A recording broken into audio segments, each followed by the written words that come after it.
submarine right now. And yeah, I don't really know what I want to do with this live stream, but I guess just show you the basics. So I'm gonna wait for people to like stream into this live stream, and then I'll just go explain everything. So let's advertise.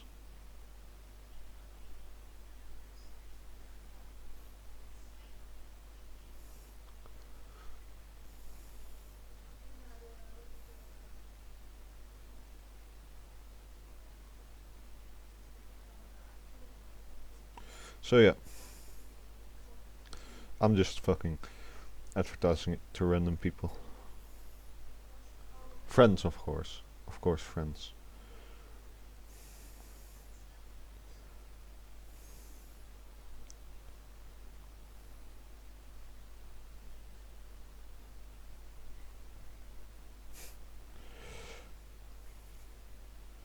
There you go.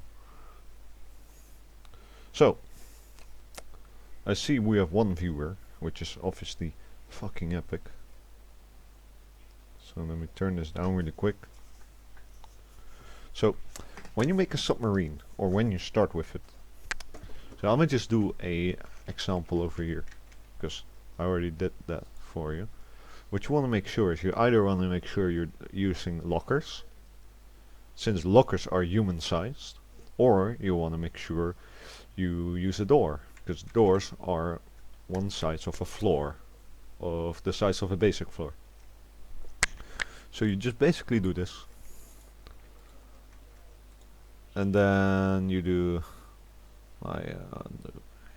this, and then you do shit while I obviously closed it. Oh, hello there, Mr. Russian man.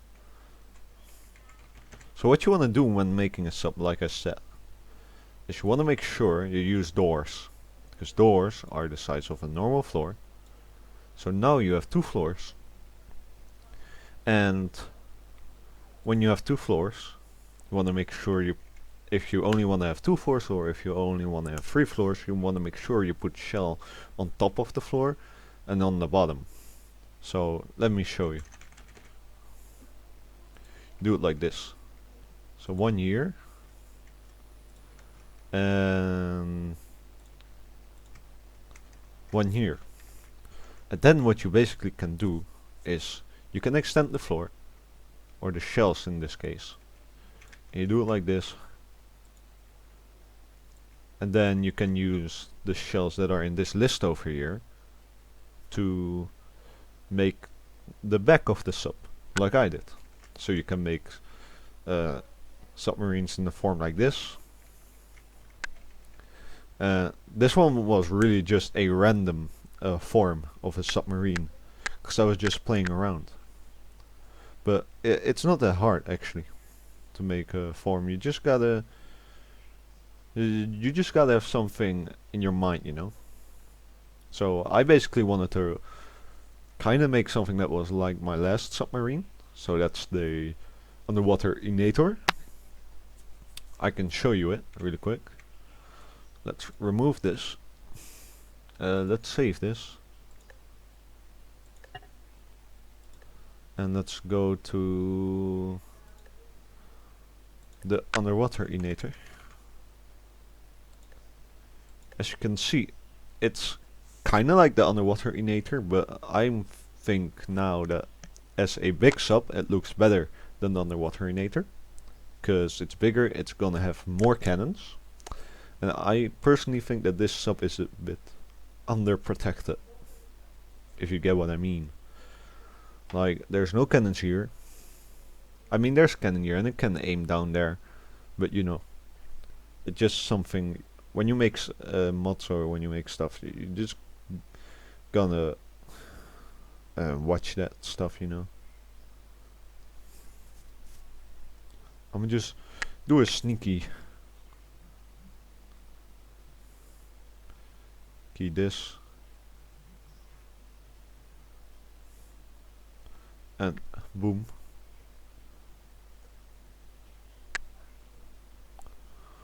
So we did that. Let's go back to the underwater Inator. because we're basically gonna finish. Now we're probably not gonna be able to finish because the length of this stream is gonna depend on when I'm gonna eat. So we might as well not even have any progress with it. So after you've formed your submarine, which is not that hard, it's just that you need to have a certain thing in your head. This is really like the most random form I've had in my mind, but it actually came out pretty nice. So I'm actually happy with that. So after that, after you've made your form, you want to make the floors, you want to make sure you have the furnituring well. You want to make sure that you got the mapping of your rooms right. And what I mean with that is that you're not gonna get stuff cramped up. So let's just add in stuff first before I get to the most annoying part of it, is that, for example, filling cabinets. And it's not that annoying, but it's just that it takes a long time. That's why I have presets over here that you can save for yourself. If you're, I use them from other submarines, but yeah, and my own submarine. So yeah. So I think I got here the command room. I'm thinking to autofill. Okay, that's an autofill. That's nice actually. I'm gonna put the periscopes here, and I'm thinking of getting the docking room over here.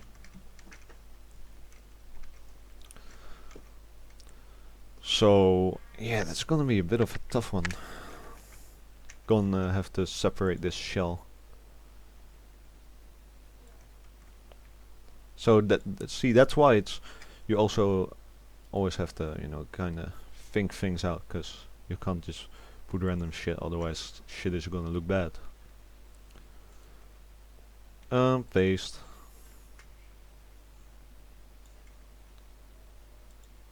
Is this it? Yeah, this is it.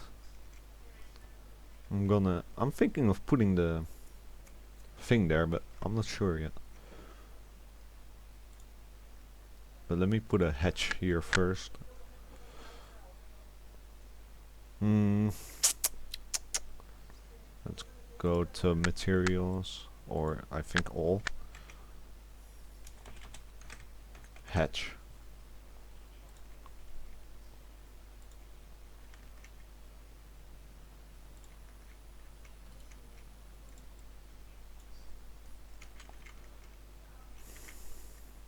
Alright, let's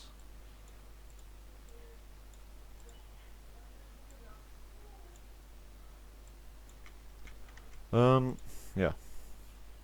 I know guys, it's a very random live stream, but I just felt like it. I was making this this submarine. I was like, you know what? If they want to make their own sub, let's make this one.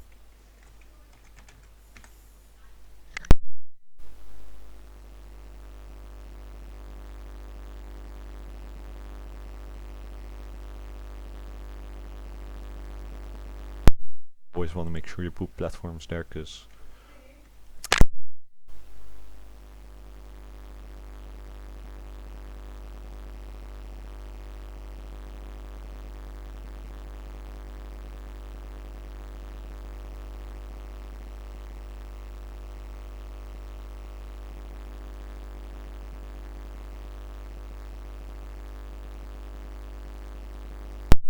this is gonna be a short one, so I'm gonna just put it straight like this.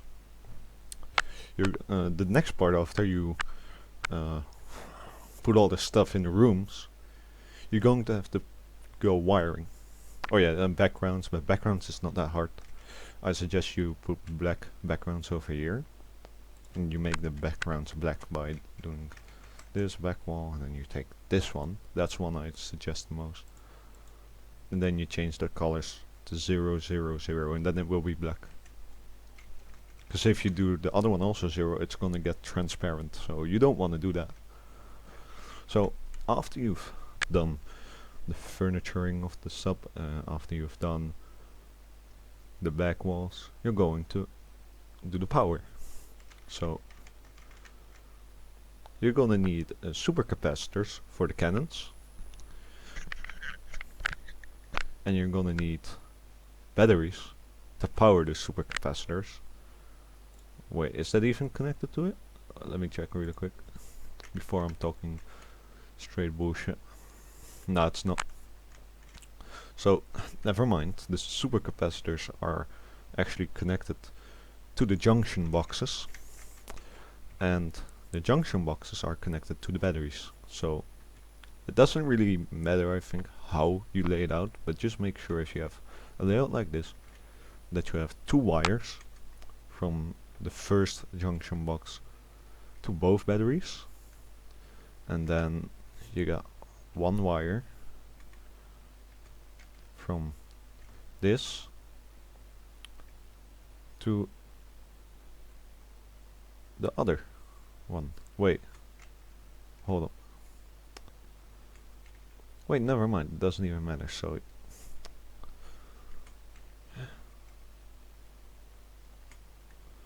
yeah, wait, I'm talking massive shit, sorry. So for the powering, the supercapacitors are connected with the junction boxes. This battery is connected with this junction box, same for this one. And then what you do with this one is nothing really, because both batteries are connected with this junction box.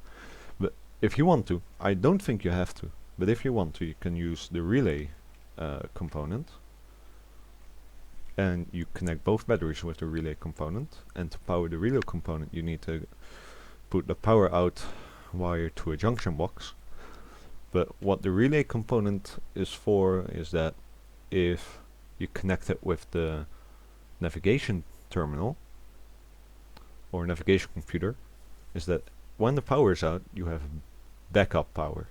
And that's where the relay component is for.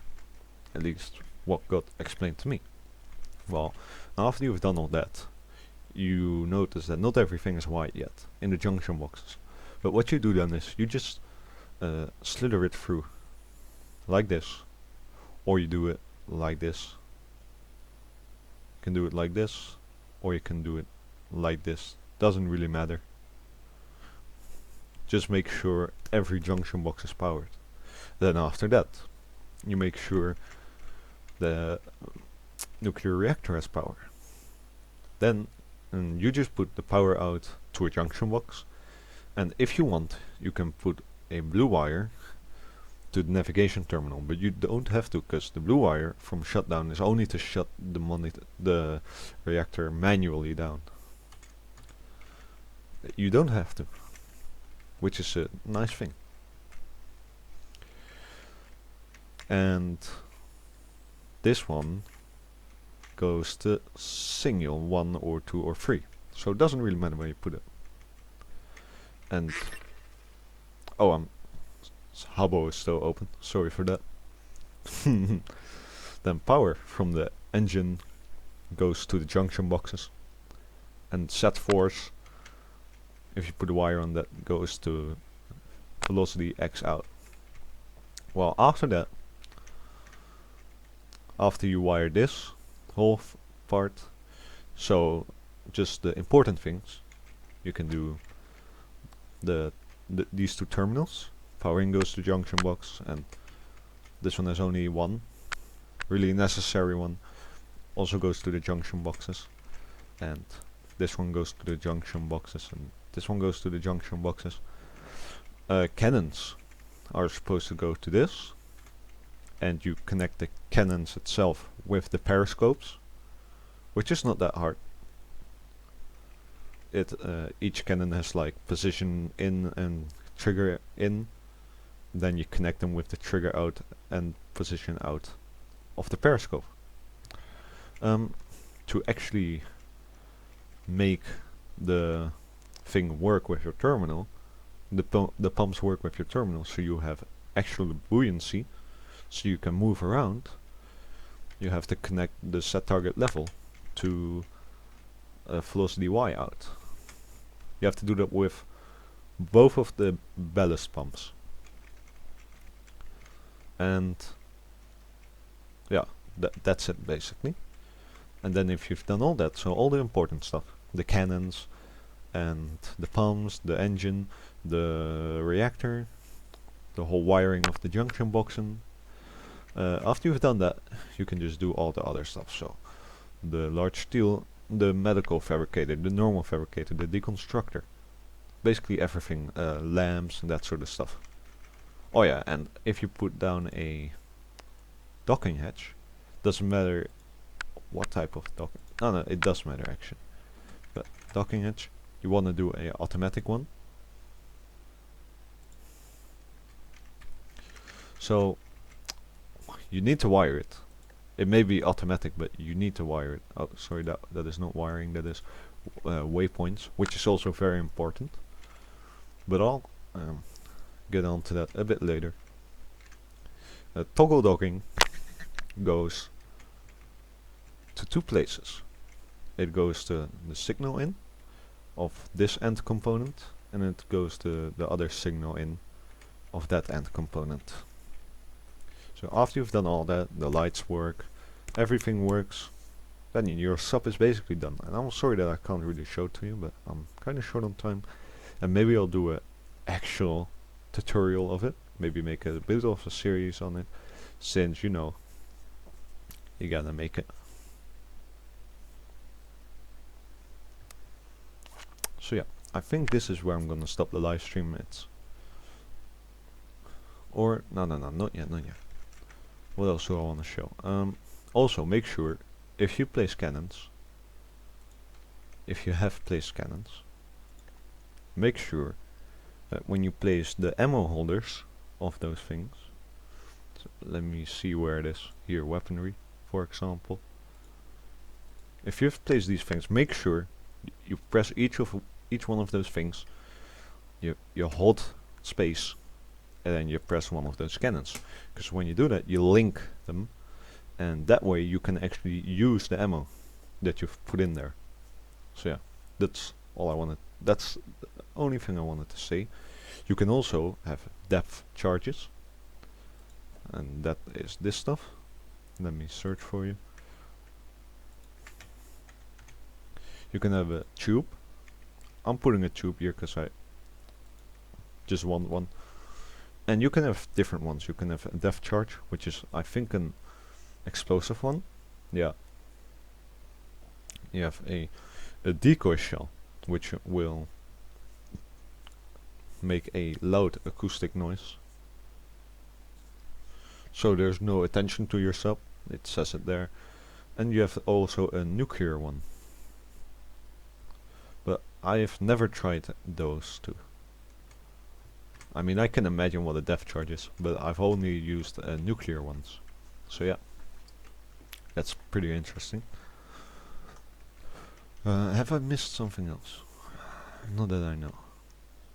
So yeah, I'm gonna stop the live stream here. Hope you guys enjoyed this short but powerful explanation of how making a sub works. I know it hasn't been that detailed, but I'll make probably a detailed one later if you guys want. See you guys later.